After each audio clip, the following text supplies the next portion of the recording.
আচ্ছা, এখন আবার শুরু করতেছি আমি। তো আজকের ক্লাসটাতে আমি শুরুতে লাস্ট ক্লাসটা প্রথমে একটু রিপিট করব, ওইখানে কি কি দেখছিলাম, তারপর হচ্ছে আজকের ক্লাসটারে কন্টিনিউ করব। তো লাস্ট ক্লাসে আমরা দেখছিলাম তিনটা টেস্ট। একটা ছিল ওয়ান স্যাম্পল টি টেস্ট, যেখানে আমরা একটা স্পেসিফিক স্যাম্পলকে কোনো একটা স্পেসিফিক ভ্যালুর সাথে টেস্ট করি, এভারেজ ভ্যালুর সাথে টেস্ট করি। যেমন এখানে আমরা দেখতে চাচ্ছিলাম যে আমাদের true average systolic blood pressure 118 equal কিনা। তো এটা ছিল হচ্ছে আমাদের নাল, কি হলো, সো এটা ছিল আমাদের নাল হাইপোথেসিস। আর পরেরটা ছিল যে নট ইকুয়াল, এটা ছিল অল্টারনেট হাইপোথেসিস। আর তারপরের টেস্টটা ছিল ইন্ডিপেন্ডেন্ট স্যাম্পলস টি টেস্ট। এখানে আমরা দুইটা আলাদা ভেরিয়েবলের বা দুইটা আলাদা ক্যাটাগরির এভারেজ। ভাই এখনো আপনার কথা কেটে কেটে যাচ্ছে। আচ্ছা,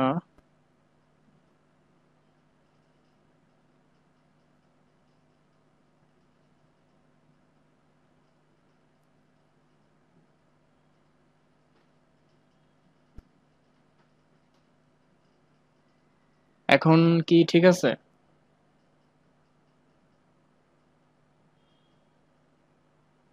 হ্যালো, হ্যালো। হ্যাঁ হ্যাঁ ঠিক আছে। হ্যাঁ ভাইয়া, ঠিক আছে। আচ্ছা, আজকে মনে হয় বেশিক্ষণ কন্টিনিউ করা যাবে না, কারণ এদিকে নেটওয়ার্ক, কারেন্ট সবই ডিস্টার্ব করতেছে।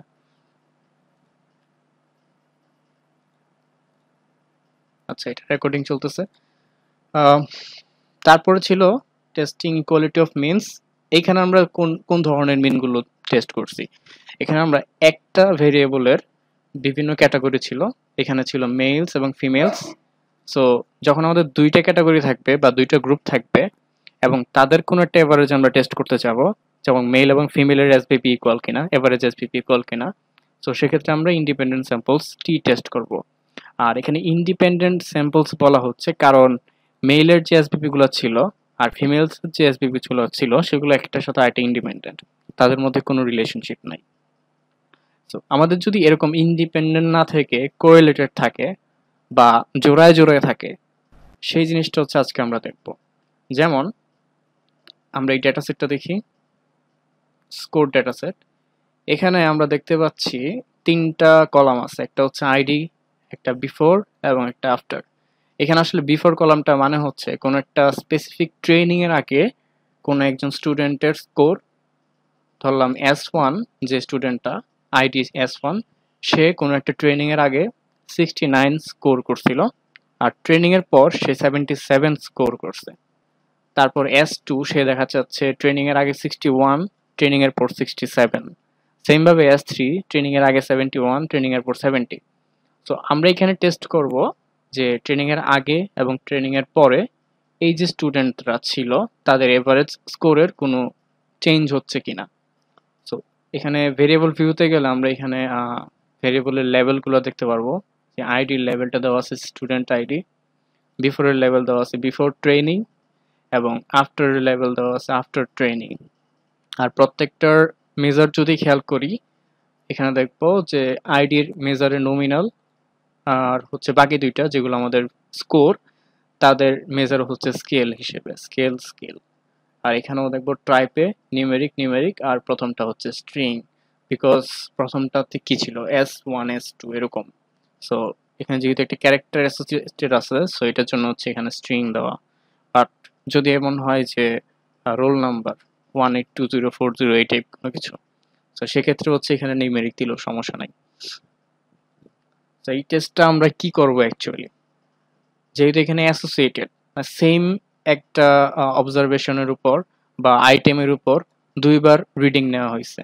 সো এটা হচ্ছে একটা কোরিলেটেড বা কোরিলেটেড থাকার চান্স আছে, বা আমরা এটাকে বলতে পারি পেয়ার্ড অবজারভেশন। এটা একটা পেয়ার, এটা একটা পেয়ার। সো এই যে জোড়ায় জোড়ায় আছে জিনিসগুলা, সেই ধরনের ক্ষেত্রে আমরা যে টেস্টটা করবো সেটা হচ্ছে পেয়ার্ড স্যাম্পল টি টেস্ট, পেয়ার্ড স্যাম্পলস টি টেস্ট। সো এটার হাইপোথেসিস, যেটা নাল হাইপোথেসিস, সেটা হচ্ছে the true mean difference is equal to 0। অর্থাৎ আমি যদি নিচের লাইনটার দিকে দেখি, মিউ, সরি, মিউ সাবস্ক্রিপ্টে লেখা আছে আফটার, মাইনাস মিউ সাবস্ক্রিপ্টে লেখা আছে বিফোর। বিফোর মিউ মানে হচ্ছে পপুলেশন এভারেজ বা ট্রু এভারেজ যেটাই বলি। সো মিউ আফটার মানে হচ্ছে যে স্কোর, ট্রেনিং এর পরে যে স্কোরটা ছিল তাদের এভারেজ মাইনাস ট্রেনিং এর আগে যে স্কোরটা ছিল সেটার এভারেজ ইকুয়াল টু 0 হবে। এটা হচ্ছে আমাদের নাল হাইপোথিসিস। সো অল্টারনেটটা হচ্ছে এই যে এভারেজের যে ডিফারেন্স সেটা নট ইকুয়াল টু 0 হবে। সো এই হাইপোথিসিসটা এখন আমরা টেস্ট করব। আর টেস্ট করার পরে দেখব যে এই ধরনের একটা আউটপুট আসবে। সো আমরা টেস্টে চলে যাই, কিভাবে সেটা করতে হয় সেটা দেখি। আমাদের ডেটা ছিল, হ্যাঁ, ডেটা 7 স্কোর ডট এসএভি, এই ডেটা সেটটা। তো এই টেস্ট করার জন্য আপনাদেরকে যেতে হবে অ্যানালাইজ, সেখান থেকে কম্পেয়ার মিনস, তারপর হচ্ছে পেয়ার্ড স্যাম্পলস টি টেস্ট, আলাদা করে একটা অপশন আছে এটার। তো আমরা আগের দিন এই দুইটা দেখছিলাম, ওয়ান স্যাম্পল টি টেস্ট, ইন্ডিপেন্ডেন্ট স্যাম্পলস টি টেস্ট, আর আজকে দেখবো পেয়ার্ড স্যাম্পলস টি টেস্ট। সো এটাতে ক্লিক করি। এটাতে ক্লিক করলে দেখবো এরকম একটা ডায়ালগ বক্স, এখানে ভেরিয়েবল 1 ভেরিয়েবল 2 দেওয়ার সুযোগ আছে। সো আমি ভেরিয়েবল 1-এ আফটারটাকে নিয়ে আসতেছি, আর ভেরিয়েবল 2-তে বিফোরটাকে নিয়ে আসতেছি। সো কথা হচ্ছে আমি কেন আফটারটাকে ভেরিয়েবল 1 আমি তো রাখলাম। সাউন্ড পাচ্ছি না, ওনারা পাচ্ছেন?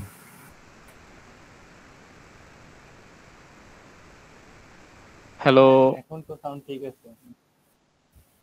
আমার সাউন্ড কি ক্লিয়ার না এখন?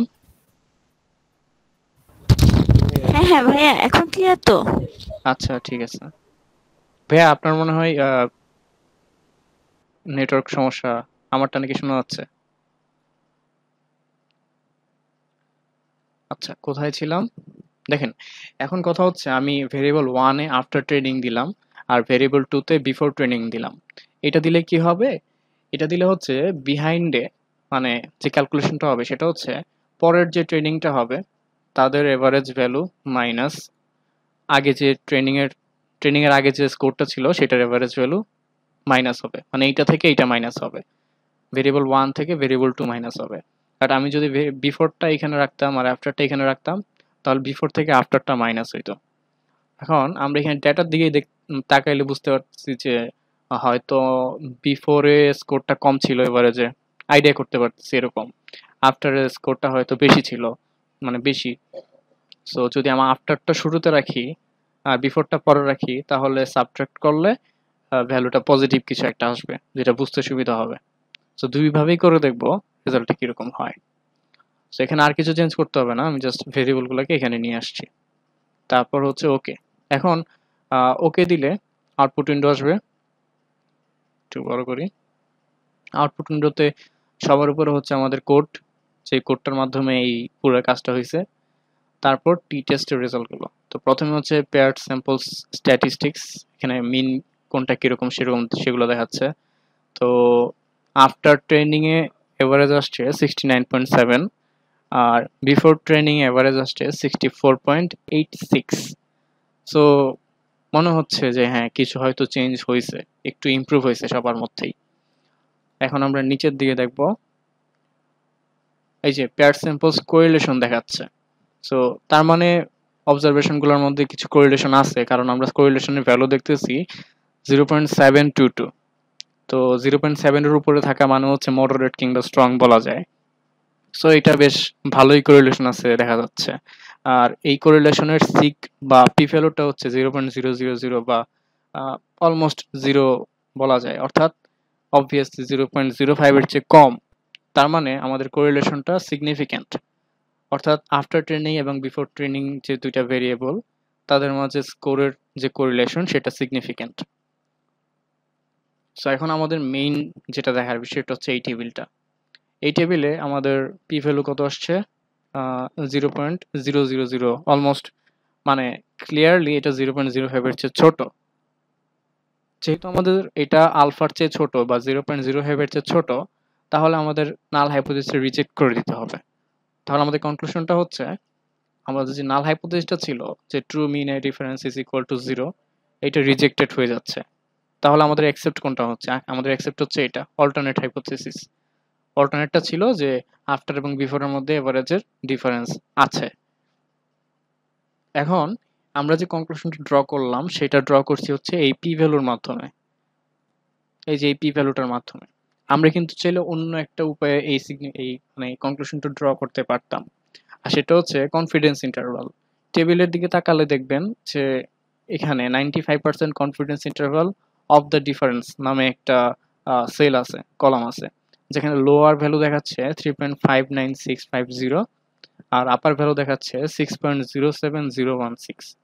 তার মানে এই ডিফারেন্সটা আমি যদি 100 বার একটা দেখাই, আমি ফিগার দেখাই, এই যে এই ফিগারটার দিকে একটু তাকান, এখানে কি আসতেছে অ্যাকচুয়ালি। এখানে এই যে মাঝখানের যে লাল দাগটা, একটা হরাইজন্টাল দাগ দেখা যাচ্ছে, সরি ভার্টিক্যাল দাগ দেখা যাচ্ছে, এই দাগটা মনে করেন অ্যাকচুয়াল ভ্যালু বা অ্যাকচুয়াল মিন। তো এই অ্যাকচুয়াল মিনটা ক্যাপচার করতে হবে। এই যে প্রত্যেকটা দাগ দেখা যাচ্ছে হলুদ কালারের, নীল কালারের, এগুলো হচ্ছে এক একটা কনফিডেন্স ইন্টারভাল। মানে আমরা যে স্যাম্পলটা এখানে কালেক্ট করলাম, সেই স্যাম্পলের জন্য এভারেজের একটা কনফিডেন্স ইন্টারভাল এখানে দেখাচ্ছে। এখন কনফিডেন্স ইন্টারভাল মানে কি? এটা হচ্ছে জাস্ট একটা ব্যান্ড চিন্তা করতে পারেন, যে ব্যান্ডের মধ্যে আমাদের ট্রু এভারেজটা থাকার কথা, এভাবে চিন্তা করতে পারেন। আমি যতটুকু সিম্পল ভাবে বলা হচ্ছে সেভাবে বলতেছি। তো আমাদের এইখানে কনফিডেন্স ইন্টারভালটা কি আসছে? 3.59 থেকে 6.0 হবেন।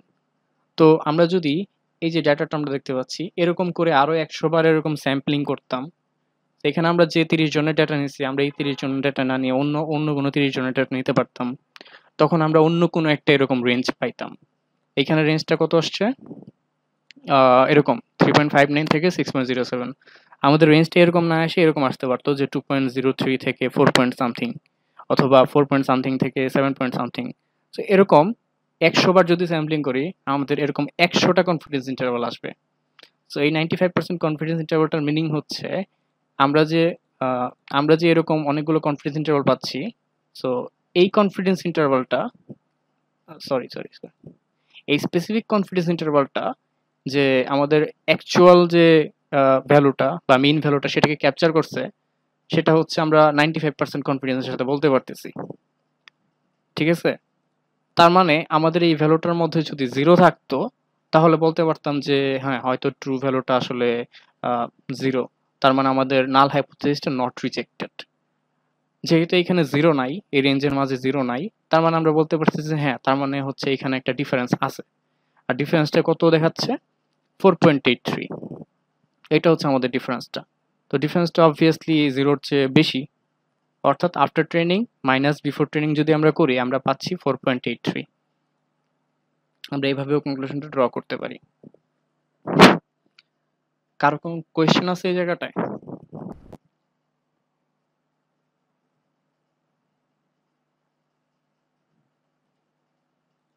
আমাকে শোনা যাচ্ছে না?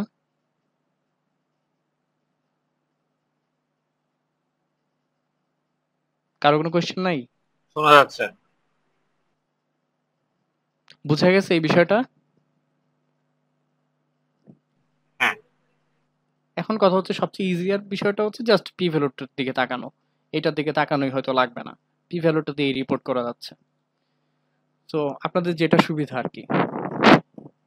So, এটা ছিল পি পেয়ার স্যাম্পল টি টেস্টের বিষয়টা। তো আমাদের কনক্লুশন কি? আমাদের কনক্লুশন হচ্ছে নালটাকে রিজেক্ট করে দিতে হবে। আর এখানে আমি নিচে লিখে রাখছি যে when data is obtained from the same subject। তো এখানে যেরকম ছিল আফটার এবং বিফোর, তো এই ধরনের ক্ষেত্রে আমরা পেয়ার স্যাম্পলস টি টেস্টটা ইউজ করব। তারপরে টেস্ট, একটা প্রশ্ন ছিল। হ্যাঁ প্রশ্ন। আচ্ছা, একটু আগে যে হাইপোথিসিস টেস্টটা করলাম, এটা এই হাইপোথিসিসে যে মিনটা ধরছে, এটা কি পপুলেশন মিন না স্যাম্পল মিন? কোন পপুলেশন মিন? হাইপোথিসিস সবসময় পপুলেশন নিয়ে হয়। তাহলে আউটপুটে যেই মিন ডিফারেন্সটা দেখাইলো, এটা তো স্যাম্পল মিনের ডিফারেন্স দেখাবে, তো এটা থেকে কি ডিসিশন নেওয়া ঠিক হবে? হ্যাঁ, এটা দিয়েই তো ডিসিশন নেবে। হ্যাঁ, এটা দিয়েই মানে ডিসিশনটা নেওয়া হয়, স্যাম্পল দিয়ে আমরা ডিসিশন নেই। আমাদের হাইপোথিসিসটা থাকে সবসময় পপুলেশন নিয়ে, বাট আমরা ডিসিশনটা নেই স্যাম্পলের উপর বেস করে। এই জন্যই তো আমাদের এরর থাকতেছে। আমরা তো বলতে পারতেছি না 100% কনফিডেন্স দিয়েছে আমাদের এটাই হবে অ্যাকচুয়ালি। আমরা এখানে যেহেতু ভেরিয়েন্স তারপর এভারেজ সবকিছু দিয়ে ক্যালকুলেশন করতেছি, আমাদের মাঝে একটা এরর থেকে যাবে। সেটা আমরা প্রথমে ধরে নিছিলাম যে আমরা 5% টাইপ 1 এরর ধরে নিচ্ছি। সো ওইটুকু আমরা কনসিডার করেই আমরা এই ক্যালকুলেশনটা করতেছি। না মানে আমি বলতেছিলাম এই যে প্রথমে যে লেখছে মিন 4.833 এটা স্যাম্পল মিনের ডিফারেন্স না দুইটা পোস্ট এবং আফটারের? হ্যাঁ বিফোর এবং after। তো কেউ যদি এটা থেকে বলে যে এটা তো জিরো হয় নাই, তো কি নাল হাইপোথিসিস সে রিজেক্ট করতে পারবে? হ্যাঁ, এইটা দেখে করতে পারবে না, তাকে পি ভ্যালু দেখতে হবে অথবা কনফিডেন্স ইন্টারভাল দেখতে হবে। হ্যাঁ আমি সেটাই বলছি। আচ্ছা আচ্ছা, হ্যাঁ এইখানে তো মানে যদি ওয়ানও আসে, এভারেজ ভ্যালু ওয়ান আসছে মনে করি, সো ওয়ান আসলে তো আমরা সরাসরি বলতে পারবো না যে এখানে ওয়ান আসছে, তার মানে তো আসলে আমাদের রিজেক্ট করে দিতে হবে। আমাদের দেখতে হবে এই কনফিডেন্স ইন্টারভাল কিংবা পি ভ্যালু, ঠিক আছে, ওইগুলো দেখে আমরা বলতে পারবো একটা কনসিডার এখানে একটা কনক্লুশন ড্র করতে পারবো। আমরা সরাসরি এই ভ্যালুটা দেখে কোনো কিছু ড্র করতে পারবো না, কারণ এখানে শুধুমাত্র সেন্ট্রাল ভ্যালুটাই কনসিডার করা হয়েছে, এখানে স্ট্যান্ডার্ড এররের বিষয়টা কনসিডার করা হয় নাই। আমরা যদি ম্যাথমেটিক্যাল বিষয়গুলো এখানে দেখি, আমি এত গভীরে যাই নাই, বাট ম্যাথমেটিক্যাল বিষয়গুলো যদি যদি দেখি সেখানে দেখবো যে এখানে যে ফর্মুলাটা ছিল সেই ফর্মুলাতে স্ট্যান্ডার্ড এরর কনসিডার করা হয়েছে। সো সবকিছু কনসিডারেশন করার করার করার পরেই হচ্ছে আমরা এইগুলো পাচ্ছি, কনফিডেন্স ইন্টারভাল কিংবা পি ভ্যালু। সো আমাদের কনক্লুশনটা এই দুইটার উপর বেস করে, এই যে কোনো একটার উপর বেস করেই করতে হবে, হয় সিগনিফিক্যান্ট ভ্যালু বা পি ভ্যালু অথবা কনফিডেন্স ইন্টারভাল। এখানে যদি কনফিডেন্স ইন্টারভালটা জিরো থাকতো, অর্থাৎ মনে করি এখানে -1 থেকে +3, তার মানে কি -1 থেকে +3 এর মাঝখানে জিরো চলে আসছে না, তার মানে হচ্ছে আমাদের ওইটা নট রিচেক করতে হবে, বিকজ মাঝখানে জিরো চলে আসছে আর আমাদের এখানে ছিলই হচ্ছে এই ডিফারেন্সটা জিরো হবে। সো যদি এই রেঞ্জের মাঝে জিরো চলে আসে সেক্ষেত্রে নট রিজেক্ট করতে হবে, বাট যেহেতু জিরো আসে নাই সেক্ষেত্রে এখানে নট রিজেক্ট করা যাবে না, রিজেক্ট করতে হবে।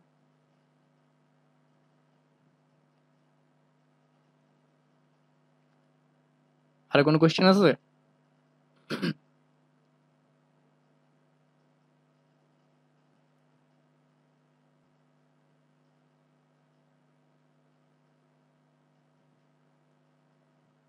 আচ্ছা, তারপর হচ্ছে testing equality of more than two means বা ওয়ান ওয়ে অ্যানোভা। তো আমরা লাস্ট ক্লাসে দেখছিলাম টেস্টিং ইকুয়ালিটি অফ মিনস, এখানে অ্যাকচুয়ালি আমরা দুইটা মিনকে কম্পেয়ার করতে পারি, অর্থাৎ ইন্ডিপেন্ডেন্ট স্যাম্পলস টি টেস্টের মাধ্যমে আমরা দুইটা গ্রুপের মিন কম্পেয়ার করতে পারি। বাট যদি এরকম হয় যে আমাদের গ্রুপ মাল্টিপল, 3টা 4টা 5টা 6টা, তো তখন আমরা কি করব? তখন আমরা এই ইন্ডিপেন্ডেন্ট স্যাম্পল টি টেস্টটা ইউজ করতে পারবো না সরাসরি, সেক্ষেত্রে আমাদেরকে এই ওয়ান ওয়ে অ্যানোভা ইউজ করতে হবে, যেটার হাইপোথিসিসটা একটু খেয়াল করতে হবে, নাল হাইপোথিসিসটা খেয়াল করতে হবে। এটা হচ্ছে all of the means across the groups আর ইকুয়াল। আমরা এটা এভাবে চিন্তা করতে পারি যে মিউ 1 এটা মনে করি প্রথম গ্রুপের অ্যাভারেজ, মিউ 2 মনে করি দ্বিতীয় গ্রুপের অ্যাভারেজ, এভাবে আপ টু কে নামক একটা গ্রুপ সেটার অ্যাভারেজ। তো সবগুলো অ্যাভারেজ হচ্ছে ইকুয়াল, এটা হচ্ছে আমাদের নাল হাইপোথিসিস। সো আমাদের যে ডেটাটা ছিল স্টোরেজ ডেটা, সেখানে আমাদের স্টোরেজ ছিল 3টা, টাইপ এ, টাইপ বি এবং টাইপ সি। সো এক্ষেত্রে আমাদের নাল হাইপোথিসিসটা হবে টাইপ এ এর এভারেজ, টাইপ বি এর এভারেজ এবং টাইপ সি এর এভারেজ ইকুয়াল। সো আমাদের নাল হাইপোথিসিসটা এটা, আমরা টেস্ট করব যে 3টা যে গ্রুপ ছিল আমাদের সেই 3টা গ্রুপের এভারেজ ইকুয়াল। আর অল্টারনেট হাইপোথিসিসটা হচ্ছে অ্যাটলিস্ট একটা গ্রুপের মিন অন্যান্য গ্রুপের মিনের থেকে আলাদা হবে, এটা হচ্ছে আমাদের অল্টারনেট হাইপোথিসিস। এখন কথা হচ্ছে আমাদের নাল তো ইকুয়াল টেস্ট করতেছে, অল্টারনেট টেস্ট করতেছে যে কোনো একটা মিন আনইকুয়াল। সো আমরা কিভাবে বুঝবো যে কোন গ্রুপের মিনটা আনইকুয়াল? তো সেটা হচ্ছে আমরা পোস্ট হক অ্যানালাইসিসের মাধ্যমে বুঝবো বা পোস্ট হক মাল্টিপল কম্পারিজন টেস্টের মাধ্যমে বুঝবো। সো সেটাও দেখবো একটু পরে। প্রথমে আমরা ওয়ান ওয়ে অ্যানোভা যেটা সেটা প্রথমে বুঝে নেই। আর একটা কথা হচ্ছে ওয়ান ওয়ে অ্যানোভার পাশাপাশি যারা যদি কখনো এক্সপেরিমেন্টাল ডিজাইন নিয়ে কেউ কাজ করেন তাদের ক্ষেত্রে দেখবেন যে সেখানে টু ওয়ে অ্যানোভা, তারপর এলএসডি, এরকম বেশ কিছু এক্সপেরিমেন্ট আছে। সো সবগুলোর জন্য হচ্ছে আলাদা আলাদা বিভিন্ন টেস্ট আছে। সো আমাদের এই ফাউন্ডেশন কোর্সটাতে এত ডিটেলসে দেখানো সম্ভব না, সো আমরা ওইটা চাইনি। আমরা হচ্ছে যতটুকু দেখাইলে আপনারা বুঝে যাবেন পরে হয়তো বুঝতে পারবেন। সো ততটুকুই দেখাচ্ছি। So one way ANOVA test করে মাল্টিপল গ্রুপকে, এটাই হচ্ছে দেখা আজকের বিষয়। সো আমি ডেটাতে চলে যাই। সো ওয়ান ওয়ে অ্যানোভার জন্য আমাদের যেতে হবে অ্যানালাইজ, দেন কম্পেয়ার মিনস, তারপর হচ্ছে এই যে লাস্টেরটা ওয়ান ওয়ে অ্যানোভা। সো আমরা অলমোস্ট সবগুলো দেখে ফেলছি। এখানে ওয়ান স্যাম্পল টি টেস্ট দেখছি, ইন্ডিপেন্ডেন্ট স্যাম্পলস টি টেস্ট দেখলাম, পেয়ার স্যাম্পলস টি টেস্ট দেখলাম। সো আজকে দেখতেছি ওয়ান ওয়ে অ্যানোভা। এখানে ক্লিক করি। এখানে ক্লিক করার পর ডায়ালগ বক্সটাতে দুইটা শূন্যস্থান দেখা যাচ্ছে, একটা ডিপেন্ডেন্ট লিস্ট, একটা হচ্ছে ফ্যাক্টর। সো ফ্যাক্টরে আসবে আমাদের গ্রুপ যেটা স্টোরেজ, সেটা ফ্যাক্টরে এটা নিয়ে আসলাম। আর ডিপেন্ডেন্ট লিস্টে আমাদের যে কন্টিনিউয়াস ভেরিয়েবলটা বা স্কেল ভেরিয়েবলটা সেটাকে নিয়ে আসতে হবে। সো শেষ। এখন জাস্ট ওকেতে ক্লিক করবেন। ওকেতে ক্লিক করলে আপনার আউটপুট উইন্ডো চলে আসবে এবং সেখানে দেখা যাবে ওয়ান ওয়ে অ্যানোভার আউটপুটটা চলে আসছে। তো আউটপুটে দেখা যাচ্ছে সিগ ভ্যালুটা খুঁজতে হবে, এটা কোথায় আছে, সবার লাস্টে। এটা হচ্ছে সেই পি ভ্যালু বা সিগনিফিকেন্ট ভ্যালু, এবং পি ভ্যালুটা কত, অলমোস্ট 0, মানে হচ্ছে এটা 0.05 এর চেয়ে ছোট। তো আমরা যদি 5% লেভেল অফ সিগনিফিকেন্স ধরে নেই তাহলে আমাদের এটা রিজেক্টেড হয়ে গেছে 5% লেভেল অফ সিগনিফিকেন্সে।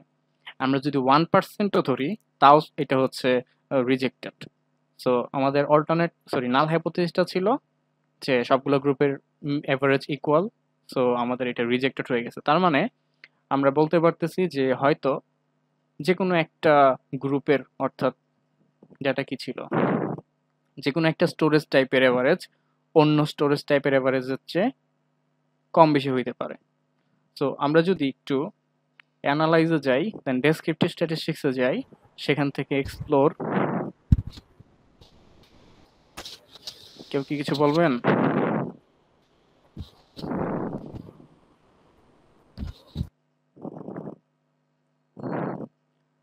এক্সপ্লোর, সেখান থেকে স্ট্যাটিস্টিক্স এবং ডেসক্রিপটিভটা আমি এখানে টিক মার্ক দিয়ে রাখছি। তো এটা কেন করতেছি, আমি জাস্ট দেখতে চাচ্ছি এভারেজগুলো কিরকম। সো এখানে আমি দেখতেছি টাইপ এ যেটা স্টোরেজ, সেই টাইপ এ এর এভারেজ হচ্ছে 26.70, টাইপ বি এর এভারেজ হচ্ছে 27.60 এবং টাইপ সি এর এভারেজ হচ্ছে 31.0217। তাহলে এখানে আসলে যে স্টোরেজ টাইপগুলো ছিল এক একটা টেম্পারেচার তারা হচ্ছে কন্ট্রোল করতে পারে। সো এই আউটপুটে আমরা দেখতে পাচ্ছি যে টাইপ সি যেটা ছিল তাদের এভারেজটা অন্য যে দুইটা টাইপ এ এবং বি তাদের চেয়ে বেশি 31, এদের ছিল 27 আর 26। সো 26-27 প্রায় কাছাকাছি, বাট 31টা একটু বেশি। তো হয়তো এই টাইপ সি যেটা সেটার এভারেজটা হয়তো অন্য দুইটার চেয়ে বেশি। তো এটাও আমাদেরকে টেস্ট করে দেখতে হবে, যেহেতু আমরা সবকিছুই স্যাম্পলের উপর কাজ করতেছি। সো সবকিছু আমাদের টেস্ট করে করে দেখতে হবে। তো এই টেস্টটা আমরা কিভাবে করব, এটা করার জন্য এই ওয়ান ওয়ে অ্যানোভা যে ডায়ালগ বক্সটা ছিল আমরা প্রথমবার আনছিলাম, সেখানে এই যে দেখেন এখানে একটা অপশন আছে পোস্ট হক, এই বাটনটাতে চাপতে হবে। এখানে ক্লিক করলে বেশ কিছু অপশন আসবে। সো প্রথম যে বক্সটা, এই বক্সটাতে দেখতে পাচ্ছি ইকুয়াল ভেরিয়েন্সেস অ্যাজিউমড, আর নিচেরটাতে হচ্ছে ইকুয়াল ভেরিয়েন্সেস নট অ্যাজিউমড। কারণ আমরা অ্যাজিউম করে নিছিলাম যে টাইপ এ, টাইপ বি এবং টাইপ সি এই তিনটা গ্রুপের মাঝে যে ভ্যালুগুলো আছে তাদের ভেরিয়েন্স হচ্ছে ইকুয়াল। সো অ্যাজিউম করে নিলেও টেস্ট তো করা লাগবে। সো টেস্ট করারও একটা ওয়ে আছে, সেটা হচ্ছে অপশনসে গেলে দেখবো, এই অপশনসে গেলে দেখবো যে স্ট্যাটিস্টিক্সের বক্সটাতে হোমোজিনিটি অফ ভেরিয়েন্স টেস্ট নামে একটা অপশন আছে। সো আমরা যদি এইটাকে টিক মার্ক দিয়ে রাখি এবং কন্টিনিউ করি এবং ওকে দেই, আমাদের নতুন করে একটা টেবিল আসবে যেখানে একটু আগে শুধুমাত্র এই অ্যানোভার আউটপুটটা ছিল, এখন এটার পাশাপাশি উপরের দিকে আরেকটা টেবিল আসবে যেখানে আমরা লেভিন স্ট্যাটিস্টিক, অর্থাৎ ওই যে ইকুয়ালিটি অফ ভেরিয়েন্স টেস্টের যে টেস্টটা সেটা আমরা এখানে দেখতে পারতেছি। তো এখানে বেসড অন মিন আমাদের প্রথম যে রোটা সেটা দরকার। তো বেসড অন মিন এখানে সিগনিফিকেন্ট ভ্যালু হচ্ছে 0.459। তো আমাদের টেস্ট অফ হোমোজেনিটি অফ ভেরিয়েন্সেসের এই টেস্টটার নাল হাইপোথিসিস ছিল যে আমাদের যে গ্রুপগুলো আছে তাদের সবার ভেরিয়েন্স ইকুয়াল। তো যেহেতু পি ভ্যালুটা 0.05 এর চেয়ে বড় আসছে, তো আমরা এখন রিজেক্ট করতে পারতেছি না। আমরা রিজেক্ট করতে পারবো কখন? যখন শুধুমাত্র ছোট আসবে। যেহেতু 0.05 এর চেয়ে বড় আমাদের পি ভ্যালুটা, সো আমরা এখন নাল হাইপোথিসিসটা রিজেক্ট করতে পারতেছি না। সো নাল হাইপোথিসিসটা ছিল প্রত্যেকটা গ্রুপের ভেরিয়েন্স ইকুয়াল। সো আমাদের এখন ভেরিয়েন্স ইকুয়ালিটির যে অ্যাজাম্পশনটা ছিল সেটা ফুলফিল হয়েছে। সো আমরা যখন এখন পোস্ট হক অ্যানালাইসিসটা করব, পোস্ট হক, সেখানে আমাদেরকে এই বক্স থেকে যে কোনো একটা সিলেক্ট করতে হবে। আমরা এখন এই নিচের বক্সটার দিকে তাকাবো না। এখন এই ইকুয়াল ভেরিয়েন্স অ্যাজিউমড, এখানে যে টেস্টগুলো আছে এলএসডি, বনফেরনি, টুকি, এই সবগুলোর মাঝে এই টুকি টেস্টটা মোটামুটি সবাই কনসিডার করে যখন এরকম মাল্টিপল কম্পারিজন করতে চায় যে কোন গ্রুপটা অ্যাকচুয়ালি আনইকুয়াল দেখাচ্ছে এভারেজে। তো এইটা অনেকে কনসিডার করে, বাট অনেকে আবার বনফেরনি কনসিডার করে। সো আমরা যে কোনো একটা ইউজ করলেই হবে। তো আমি টুকি টেস্ট করলাম, টুকিতে আমি টিক মার্ক দিলাম, দেন কন্টিনিউ। এখন আমি আর কোনো কিছু চেঞ্জ করতেছি না, আমাদের অপশনসে হয়তো হ্যাঁ এটা দেওয়া আছে। আর এখান থেকে আমি মিনস প্লটটা একটু টিক মার্ক দিয়ে রাখি, এটা খুব ইন্টারেস্টিং একটা প্লট আসবে।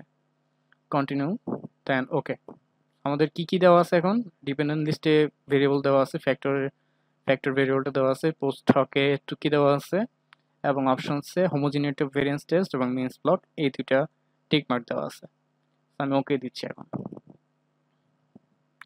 নতুন একটা আউটপুট আসছে, প্রথমটাতে টেস্ট অফ হোমোজিনিটি অফ ভেরিয়েন্সেস, যেহেতু ইকুয়াল ভেরিয়েন্স, সো আমরা এখন টুকি টেস্ট করছি, বা টুকি অনেস্ট সিগনিফিকেন্স ডিফারেন্স টেস্ট, বা যাই বলি।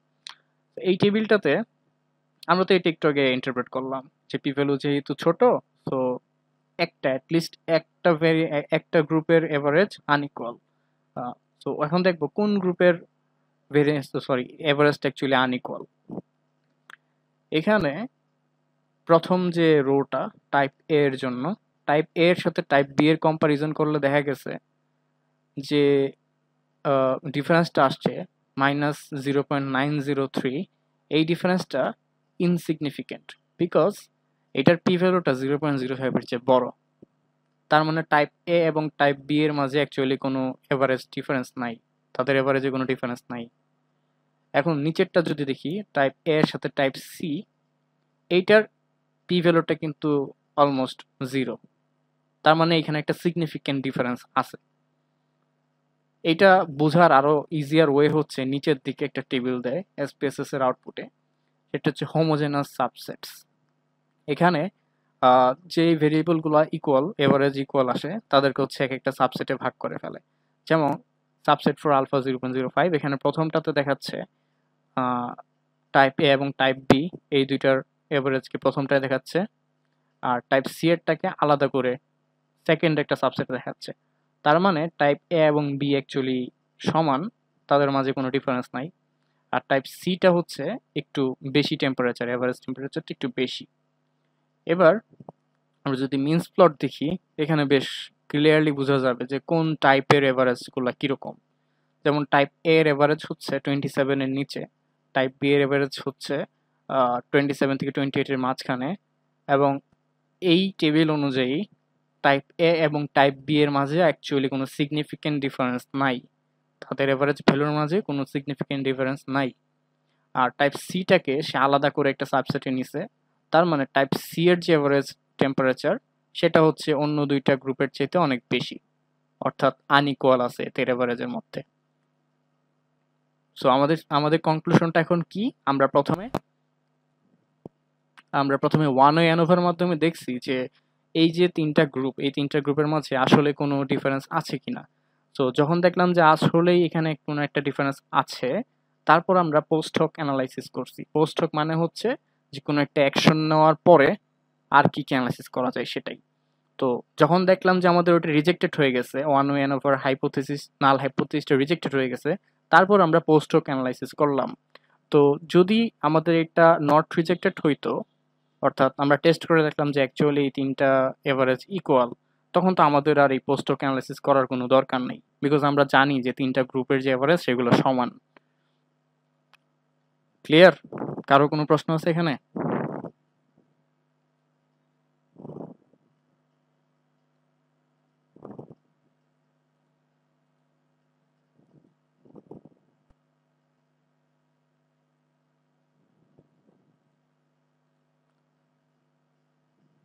আচ্ছা, বিষয়গুলো কি বোঝা যাচ্ছে? মানে একটু ক্লিয়ার ভাবে বোঝা যাচ্ছে কিনা একটু বললে ভালো হয়। হ্যালো, প্লিজ রেসপন্স করতে হবে। বোঝা যাচ্ছে ভাইয়া।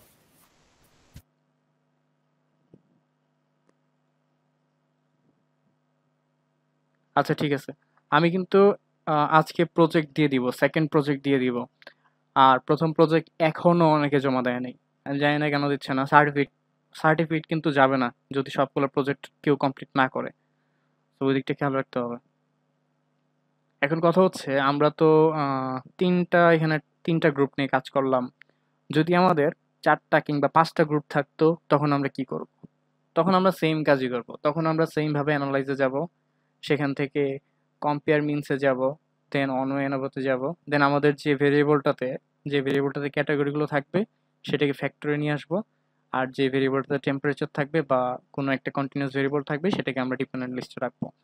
দেন আমাদের অবশ্যই অপশনস গিয়ে চেক করতে হবে যে ভেরিয়েন্সটা ইকুয়াল কিনা। আর মিনস প্লটটা আপনারা চাইলে টিক মার্ক দিয়ে রাখতে পারেন জাস্ট জানার জন্য যে আসলে মিনসগুলো কিরকম, দেখতে সুন্দর লাগে জিনিসটা। আর যদি দেখেন যে এদের মধ্যে একটা ডিফারেন্স আছে, নাল হাইপোথিসিসটা রিজেক্টেড হয়ে গেছে, তো সেক্ষেত্রে পোস্টকে অ্যানালাইসিস করতে হবে। তখন আপনি আবার এখানে এই ডায়ালগ বক্সে ফিরে আসবেন, দেন পোস্ট হকে গিয়ে টুকি কিংবা বনফেরনি, দুইটাই আউটপুট প্রায় অলমোস্ট সিমিলার আসবে।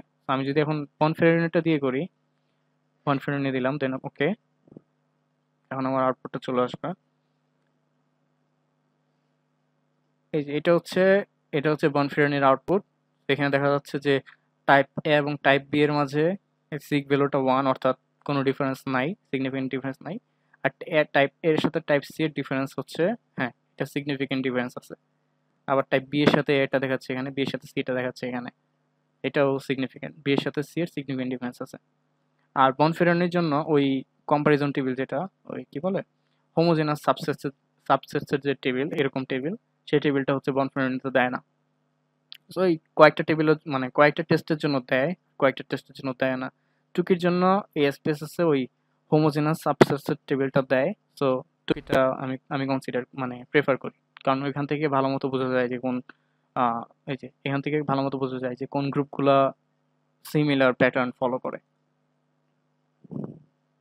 এখন আমি একটু প্রথমে যে টেস্টটা করছিলাম পেয়ার স্যাম্পল টি টেস্ট, এই পেয়ার স্যাম্পল টি টেস্টের সাথে লাস্ট ক্লাসে যে আমরা একটা টেস্ট করছিলাম ওয়ান স্যাম্পল টি টেস্ট, এই যে ওয়ান স্যাম্পল টি টেস্ট, যেখানে আমরা কোনো একটা ভেরিয়েবলের এভারেজকে স্পেসিফিক কোনো একটা ভ্যালুর সাথে টেস্ট করি যে এটা আসলে ইকুয়াল কিনা।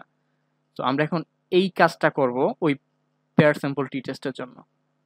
কিভাবে করবো আমি বলি। এখানে আমাদেরকে প্রথমে একটা ভেরিয়েবল কম্পিউট করতে হবে যে এইটার সাথে এটা ডিফারেন্স কত, দেন এটার সাথে এটা ডিফারেন্স কত, এরকম করে এখানে একটা নতুন একটা ভেরিয়েবল ক্যালকুলেট করতে হবে। সো এইটা কিভাবে করা যায় মনে আছে কিনা, প্রথম ক্লাসের দিকে আমরা দেখছি কম্পিউট ভেরিয়েবল। তো সেটার জন্য আমাদেরকে যেতে হবে ট্রান্সফর্ম থেকে যে কম্পিউট ভেরিয়েবল, সেখানে ক্লিক করলে এরকম একটা ডায়ালগ বক্স আসবে। সো আমরা টার্গেট ভেরিয়েবল বা নতুন যে ভেরিয়েবলটা ক্রিয়েট করতে চাই সেটার নাম দেই ডিফারেন্স, মানে টিআই ডাবল। আর টাইপ এন্ড লেভেলে ক্লিক করলে এই ভেরিয়েবলের লেভেলটা দেওয়া যাবে, আমি লেভেল দিচ্ছি ডিফারেন্স, আর ডেটা টাইপ হবে নিউমেরিক। ঠিক আছে, কন্টিনিউ। এখন আমি চাচ্ছি আফটার থেকে বিফোর বাদ দিতে, সো আমি আফটারটাকে এখানে নিয়ে আসলাম, দেন মাইনাস, তারপর বিফোরটাকে এনে নিয়ে আসি। সো আর কিছু চেঞ্জ করবো না, ওকে দিচ্ছি। ওকে দিলে আউটপুটে এই কোডটা রান দিবে, আর ডেটাতে গেলে আমি হচ্ছে এই ডিফারেন্স ডাটাটা দেখতে পারবো। সো এখানে হচ্ছে আমাদের ডিফারেন্সটা আছে, আমরা এখন টেস্ট করব এই ডিফারেন্সের যে এভারেজ, সেই এভারেজটা 0 কিনা। এটাই হচ্ছে আমাদের দেখার বিষয় ছিল, হাইপোথিসিস ছিল। আমি যদি জাস্ট এইটার ডেসক্রিপটিভটা দেখি এক নজর, আমি দেখবো যে এটার এভারেজ হচ্ছে 4.833। সো মোটামুটি মনে হচ্ছে যে এটা আসলে 0 হবে না, বাট আমরা যেহেতু স্যাম্পল নিয়ে কাজ করতেছি এটা আমাদের টেস্ট করে দেখতে হবে যে আসলে 0 হবে নাকি হবে না। তো সেটার জন্য আমি এখন ওই ওয়ান স্যাম্পল টি টেস্টের প্রসিডিউরটা ফলো করব। তো সেটা হচ্ছে অ্যানালাইজ কম্পেয়ার মিনস, সেখান থেকে হচ্ছে ওয়ান স্যাম্পল টি টেস্ট। সো আমি টেস্ট করতে চাচ্ছি ডিফারেন্সের এভারেজ এটা ইকুয়াল টু 0 কিনা। সো 0 অলরেডি লেখাই আছে, সো এখানে আর কিছু চেঞ্জ করার দরকার নাই। আমি এখানে ওকে দিচ্ছি। ওকে দিলে আউটপুটে কি আসছে? আউটপুটে যে এটা আমাদের টেস্ট ভ্যালু হচ্ছে 0 এবং এখানে আমাদের সিগনিফিক্যান্ট ভ্যালু হচ্ছে 0.000, অর্থাৎ 0.0 হবে হচ্ছে ছোট। তার মানে আমাদের যে নাল হাইপোথিসিসটা ছিল যে এভারেজ ডিফারেন্সটা 0 হবে, ট্রু এভারেজ ডিফারেন্সটা 0 হবে, সেটা রিজেক্টেড হয়ে গেছে। তার মানে এখানে এভারেজ ডিফারেন্সটা অ্যাকচুয়ালি আছে এবং সেটা সিগনিফিক্যান্ট। আমরা যদি এখন পেয়ার স্যাম্পল টি টেস্টের আউটপুটের সাথে এই আউটপুটটা একটু কম্পেয়ার করি তাহলে দেখা যায় কিরকম হয়। আমাদের পেয়ার স্যাম্পল টি টেস্টের আউটপুটটা ছিল এইটা। তো এখানে যাই, এইটা এটা হচ্ছে সেই পেয়ার স্যাম্পল টি টেস্টের আউটপুটটা। এখানে এভারেজ ডিফারেন্স দেখাচ্ছে 4.833 আর আমাদেরটা কি আসছে এই যে 4 পয়েন্ট মিন ডিফারেন্স 4.833, তার মানে সেম। আবার আমরা যদি কোথায় 95% কনফিডেন্স ইন্টারভালটা একটু চেক করি, আমাদের পেয়ার স্যাম্পল টি টেস্টে ছিল 3.596 থেকে 6.07 আর আমাদের এখন কত আসছে 3.596 থেকে 6.07, তার মানে সেম। অর্থাৎ আমরা যখন এই পেয়ার স্যাম্পল টি টেস্টটা করি সে আসলে বিহাইন্ড দ্য সিন এই কাজটাই করে, এটা থেকে এটা মাইনাস করে, দেন এটার এভারেজ করে, দেন সেটার সাথে জিরোর একটা টেস্ট করে যে জিরো আসলে জিরো হয় কিনা, মানে এভারেজ ডিফারেন্সটা জিরো হয় কিনা। সো ক্লিয়ার জিনিসটা, মানে বিহাইন্ডে কি হচ্ছে সেটাই জাস্ট দেখালাম। এভাবেও করা যায়, চাইলে এভাবে করা যায়, অথবা চাইলে অ্যানালাইজে গিয়ে পেয়ার স্যাম্পল টি টেস্ট ওইভাবে করা যায়। ওইভাবে করার সুবিধাটা হচ্ছে পেয়ার স্যাম্পল টি টেস্টের আউটপুটে দেখবেন এখানে কোরিলেশনের একটা টেবিল দেয়, বাট আমরা এখানে যেটা করছি এখানে কিন্তু কোরিলেশনের কোনো টেবিল আমাদের আসে নাই। সো এখান থেকে করাটাই বেটার। এবার কথা হচ্ছে আমি যদি প্রজেক্ট দেই আজকে তাহলে প্রজেক্টের আউটপুটগুলো আপনারা কিভাবে দিবেন। মনে করি আমি আপনাদের একটা পেয়ার স্যাম্পল টি টেস্টের প্রজেক্ট দিলাম, বা এরকম দুইটা টেস্ট করার জন্য প্রজেক্ট দিলাম। আমি আপনাদেরকে বলে দিব না যে কোন টেস্ট করতে হবে, আমি ডেটা দিয়ে দিব, দেন ডেটার ডিটেলস বলে দিব, ডেটার ডিটেলস হচ্ছে এরকম, এবং একটা কোয়েশ্চেন দিব যে কোয়েশ্চেনটা হচ্ছে যে এদের মাঝে কোনো রেফারেন্স আছে কিনা। তখন আপনারা এই যে কয়েকটা টেস্ট আছে, টেস্টগুলো হচ্ছে পেয়ার স্যাম্পল টি টেস্ট, ইন্ডিপেন্ডেন্ট স্যাম্পল টি টেস্ট আর ওয়ান ওয়ে অ্যানোভা, এই তিনটা টেস্টই জাস্ট ইউজ করবেন। তো কোনটা ইউজ করতে হবে সেটা আপনাদেরকে একটু জাজ করে বের করতে হবে যে কোনটা ইউজ করলে আমার জন্য সুইটেবল হবে। তো যদি প্রজেক্ট দেই সেক্ষেত্রে আপনারা প্রথমে একটা ডক ফাইল ক্রিয়েট করবেন। ডক ফাইলটা ক্রিয়েট করার জন্য আপনারা এখানে যেতে পারেন, রাইট বাটন ক্লিক করতে পারেন, দেন নিউ, সেখান থেকে মাইক্রোসফট ওয়ার্ড ডকুমেন্ট, আপনি নাম দিবেন যেভাবে নাম দিতে বলবো, হয়তো আমি নাম দিতে বলবো এরকম প্রজেক্ট 2, দেন আপনার নাম। তারপর হচ্ছে এটা ওপেন করবেন। ওপেন করে প্রথমেই আপনারা কোয়েশ্চেনটা লিখে ফেলবেন যে কোয়েশ্চেনটা কি ছিল বা রিসার্চ কোয়েশ্চেনটা কি ছিল। সো রিসার্চ কোয়েশ্চেনটা লেখার পর ধরেন রিসার্চ কোয়েশ্চেন দিলাম যে সাম কোয়েশ্চেন, এখানে হচ্ছে কোয়েশ্চেনটা লিখবেন, তারপরে অ্যান্সার লেখাটা আপনাদের শুরু হবে। অ্যান্সার প্রথমে লিখবেন হাইপোথিসিস। রিসার্চ কোয়েশ্চেনটা দেখার পর আপনি একটা হাইপোথিসিস দাঁড় করাবেন যেখানে দুইটা পার্ট থাকবে, একটা পার্ট হচ্ছে নাল হাইপোথিসিস আর একটা পার্ট থাকবে অল্টারনেট হাইপোথিসিস। মানে এটাকে H1 কিংবা HA দুইভাবেই লেখা যায়। সো নাল হাইপোথিসিসটা তো হচ্ছে আপনারা তো এতদিন হয়তো আইডিয়া হয়ে গেছে নালে কি থাকে আর অল্টারনেটে কি থাকে। তারপর লিখবেন we will test this hypothesis at 5% কিংবা 1%, আপনাদের যেটা প্রেফারেন্স থাকে। তো আমি হচ্ছে 5%টা প্রেফার করি, so আমি লিখতেছি 5% at 5% significance level, we will test this hypothesis at 5% significance level। তারপর আপনারা হচ্ছে এইখানে লিখবেন যে আউটপুট ফ্রম টেস্ট বা এরকম কিছু, যে ফ্রম SPSS বা SPSS আউটপুট, এরকম লিখবেন SPSS আউটপুট। মানে এটা যেরকম যতটুকু সুন্দর করা যায় সেটা হচ্ছে আপনারা একটু মাথা খাটাই লিখবেন আর কি। তো মনে করি পেয়ার স্যাম্পলেরটা যেহেতু বলতেছি আমি, পেয়ার স্যাম্পলের টেবিলটা এটা। সো পেয়ার স্যাম্পল টি টেস্টের টেবিলটা আপনি সিলেক্ট করবেন, সিলেক্ট করার পর রাইট বাটন ক্লিক করবেন, দেন এখান থেকে কপিতে ক্লিক করতে পারেন অথবা কপি এজ প্লেন টেক্সট বা ইমেজ, যেটা আপনি ট্রাই করে দেখবেন যে কোনটা আপনার জন্য সুইটেবল হচ্ছে। তো আমি কপিতে ক্লিক করতেছি, কপি, দেন ওয়ার্ডে গিয়ে রাইট বাটন ক্লিক করে paste, sorry, keep source formatting, keep source formatting. So টেবিলটা এরকম হয়ে গেছে, একটু কেমন যেন এদিকে অনেক কেটে গেছে দেখা যাচ্ছে। টেবিলটা ঠিক করতে হবে। টেবিল ঠিক করার জন্য জাস্ট এই টেবিলটাতে রাইট বাটন ক্লিক করবেন, দেন কোথায় অপশনটা, আচ্ছা,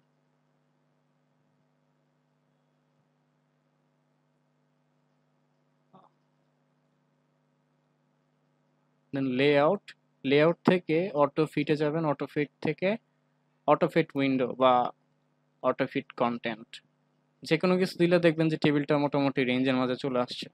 তারপরে আপনি আপনার দরকার মতো হচ্ছে এটাকে এডিট করে নেবেন।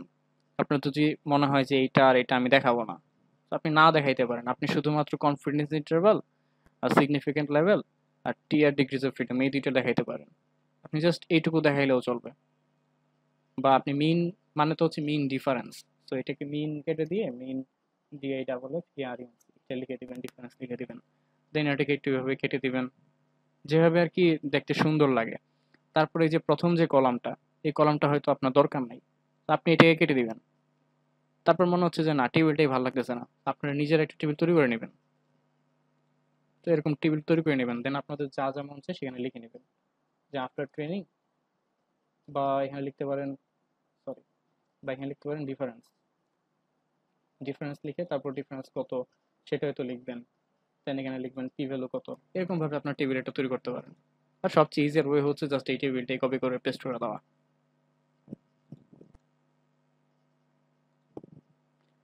সো এখন টেবিলটা দেওয়ার পর আপনার কাজ হচ্ছে এখান থেকে কনক্লুশনটা ড্র করা বা ইন্টারপ্রেট করা। আপনি লিখতে পারেন ইন্টারপ্রিটেশন, ইন্টারপ্রিটেশন দিয়ে তারপর এখানে আপনি লিখবেন যে since the P value, P value মানে হচ্ছে এই যে সিগ যে ভ্যালুটা, sig value, P value is less than 0.05, bracket লিখতে পারেন সিগনিফিকেন্স লেভেল বা specified significance level, so we may reject the, so we have, sorry, we have enough statis,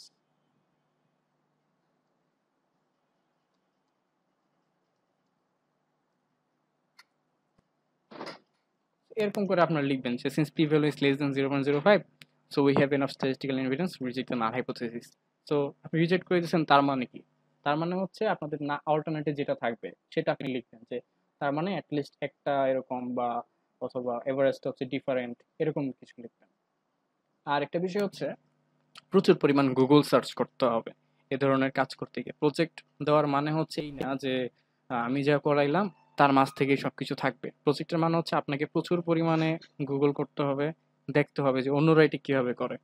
R project করতে গিয়ে দেখা যাবে আপনারা নতুন কিছু শিখতেছেন যেটা আমি আসলে দেখাই নাই কোর্সে। সো প্রজেক্টটা অবশ্যই করতে হবে। প্রথম প্রজেক্টটা অনেকেই করেন নাই। একটা কথা মনে পড়ছে, একজন কাজ করতে গিয়ে একটা প্রবলেম ফেস করছে, সেটা হচ্ছে ডাটা লোড করার সময়। যেমন আমি যদি একটু একটা সিএসভি ফাইল ওপেন করার চেষ্টা করি, অথবা টেক্সট ফাইলই মনে করি ওপেন করার চেষ্টা করি, এটা হচ্ছে একটা, সরি এটা না, আচ্ছা মনে করি এক্সেল ফাইলটা আমি ওপেন করতে চাই, এই call centre data dot XLSX, এই যে ফাইলটা এটা আমি ওপেন করতে চাচ্ছি। এখন এইটা যদি আপনি এরকম ওপেন করা অবস্থায়, অর্থাৎ এক্সেল ফাইলে ওপেন করা অবস্থায়, এটা ওপেন করা আছে না, এই অবস্থায় যদি আপনি এটাকে ওপেন করার চেষ্টা করেন এসপিএসএস থেকে, যে ইম্পোর্ট ডাটা দেন এক্সেল, এখানে হচ্ছে আপনি হয়তো ফার্স্ট ক্লাসে গেলেন, সেখানে হচ্ছে এই যে এক্সেল ফাইলটা ছিল, এখানে যদি আপনি ওপেন করার চেষ্টা করেন,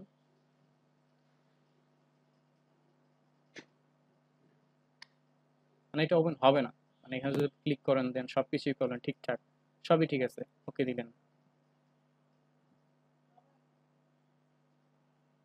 ও এটা এক্সেল এর সমস্যা না, এটা সিএসভি সমস্যা ছিল। সিএসভি ফাইলটা কোথায় গেল? আচ্ছা যাই হোক, এই এই ফাইলগুলো হচ্ছে সিএসভি ফাইলটা যখন এরকম ওপেন অবস্থা থাকে এক্সেল দিয়ে মনে করেন আপনি সিএসভি ফাইলটা ওপেন করছেন, তো তখন যদি আপনি এসপিএসএস এর মাধ্যমে এটা লোড করার চেষ্টা করেন সেটা লোড হয় না। আমি তো সিএসভি ফাইলটা খুঁজে পাচ্ছি না, যাই হোক। তো ওই ফাইলটা থাকলে সিএসভি ফাইল তো মনে হয় প্রজেক্টে দিছিলাম তাই না? আচ্ছা হ্যাঁ, প্রজেক্টে সিএসভি ফাইলটা আছে। তো আমি ওপেন করেই দেখাই, কেটে রাখি, সিএসভি ফাইলটা ওপেন করে রাখি। তো এখন সিএসভি ফাইলটা ওপেন করা আছে। এই অবস্থায় আমি ফাইলে গেলাম, ইম্পোর্ট ডেটাতে গেলাম, দেন সিএসভি ডাটাতে গেলাম, তারপর আমি প্রজেক্টের ফোল্ডারে যাই, সেখান থেকে আমি সিএসভিটা ওপেন করার চেষ্টা করি।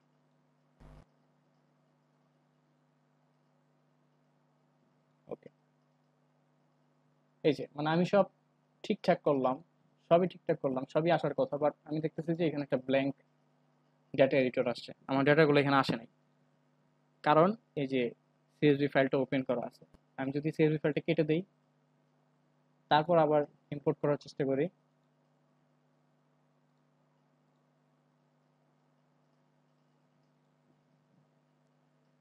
এখন দেখেন সব সুন্দর করে ডাটা চলে আসছে। তো এই প্রবলেমটা কিন্তু আসছে প্রজেক্ট করতে গিয়ে, কারণ সবাই তো আর এরকম করে না যে ডাটা ক্লোজ করা ছিল, সবকিছু ক্লোজ করা ছিল, জাস্ট ওপেন করতো। তো যখন এই জিনিসগুলো বারবার ইউজ হয় তখন হচ্ছে প্রবলেমগুলো একটার পর একটা আসতে থাকে। সো যিনি হচ্ছে এই প্রবলেমটা ফেস করছিলেন তিনি প্রবলেমটা ফেস করছেন দেখেই কিন্তু আমরা এটা সম্পর্কে জানতে পারতেছি। সো প্রজেক্টগুলো একটু কাইন্ডলি মনোযোগ দিয়ে করেন। আমি এগুলো এখন ক্লোজ করে দিচ্ছি। আর আমি একজনকে বলছিলাম আজকের ক্লাসের ইয়ে নিতে, রেকর্ড স্ক্রিনশট নিতে, সে কি স্ক্রিনশট নিছো?